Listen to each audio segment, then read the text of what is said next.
In a faraway village, there lived a man named Temba, a kind and hardworking trader. He was blessed with a keen eye for rare stones and colorful fabrics, which he sold to merchants from far off lands. Temba's business thrived, and he became one of the wealthiest men in the village. Temba loved Leletu, a woman of great beauty, and they were married with a grand celebration. He showered her with gifts, fine beads, woven silks, and the most delicious fruits. Leletu, however, had a flaw, a deep seated laziness that grew like a stubborn weed. She believed that because her husband was wealthy, she was entitled to a life of leisure. Leletu spent her days reclining on cushions beneath the shade of the mango tree, fanning herself with a palm leaf. She would snap her fingers and call her servants, demanding this and that. Bring me more mango juice, quickly, she would say. Fan me harder, the sun is too strong. She never lifted a finger to help with household chores, nor did she offer a kind word to those who served her. Her friends, the other wives in the village, were often invited to her lavish gatherings. They would eat the finest foods, wear the most beautiful jewelry, and laugh at Leletu's witty remarks, though many were secretly envious of her easy life. Leletu, in turn, enjoyed their admiration and treated them as an audience to her grand performance of idleness. One day, a new chief arrived in the region. He brought with him new laws and policies designed to regulate trade and ensure fairness. One of these policies changed the way Temba traded his precious stones and fabrics. The new regulations made it difficult for him to sell his goods at the same prices, and his income began to dwindle. At first, Temba tried to shield Leletu from the harsh reality.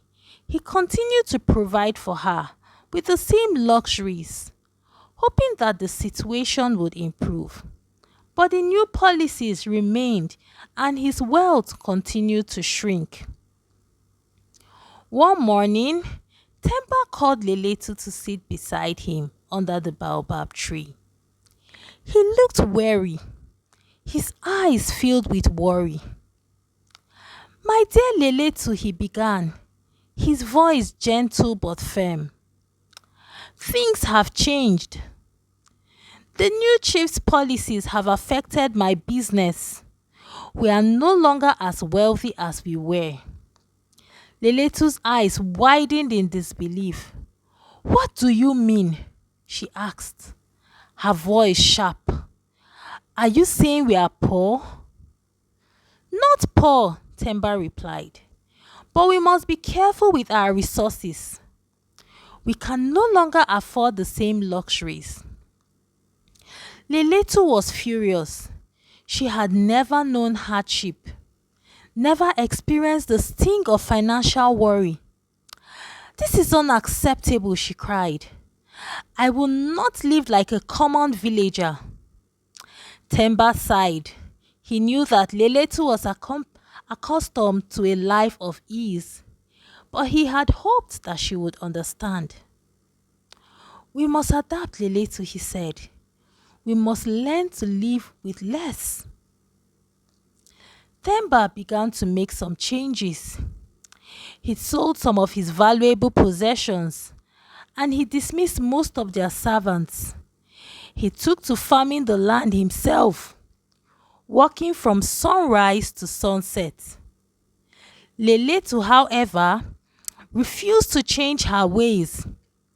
She continued to demand the same luxuries, even though they could no longer afford them. One by one, the servants left, unable to work without pay. The once bustling household became quiet and empty. Leletu was left alone without anybody to cater to her every whim. She found herself having to fetch water from the river, cook her own meals, and sweep the dusty floors. She was miserable. She had never done such work before, and her hands were soft and unused to labor. She complained to Temba, but he simply reminded her that they had to work together to survive. Her friend, who had once flocked to her lavish gatherings, avoided her. They whispered behind her back, laughing at her. Look at Leletu, they would say. She used to be so proud, but now she's no better than a common laborer. Leletu was deeply hurt by their ridicule. She had always valued their admiration, and now she was the object of their scorn. She felt isolated and alone, abandoned by those she thought were her friends. One day, feeling particularly dejected, Leletu went to sit beneath the baobab tree. The tree stood tall and majestic, its branches reaching towards the sky. She leaned against its rough bark, tears streaming down her face. "Oh, wise baobab," she cried, "what am I to do? I have lost everything. My husband's wealth is gone. My friends have abandoned me, and I am forced to do work I have never done before." The baobab tree, though silent, seemed to listen. Leletu felt a sense of calm wash over her. She began to think about her life, about the choices she had made. She realized that she had been foolish and arrogant, believing that her husband's wealth gave her the right to be lazy and demanding. She thought about Temba, who worked tirelessly to provide for them. She realized how much she had taken him for granted. She had never appreciated his hard work, nor had she offered him any support. A feeling of shame washed over her. She had been so focused on her own comfort and pleasure that she had neglected her responsibilities as a wife and as a member of the village. From that day forward, Leletu began to change. She woke up early before the sun rose and helped Temba in the fields. She learned to cook simple meals, and she kept their small home clean and tidy. She even started to weave baskets which she sold to the market to earn a little extra money. It wasn't easy. Her hands were sore, her back ached, and she was often tired. But she persevered. Driven by a newfound sense of purpose, she discovered that there was satisfaction in hard work, a sense of accomplishment that she had never known before. She also began to treat others with kindness and respect. She apologized to the villagers for her past arrogance and offered to them a hand of help. She learned to listen to their stories, to share their joys and sorrow. Slowly but surely, Leletu began to rebuild her life. She discovered that true happiness did not come from wealth or luxury, but from hard work, kindness, and humility. She learned to appreciate the simple things in life: the warmth of the sun, the taste of fresh fruits, and the sound of laughter. Her friends, seeing her change, began to approach her again.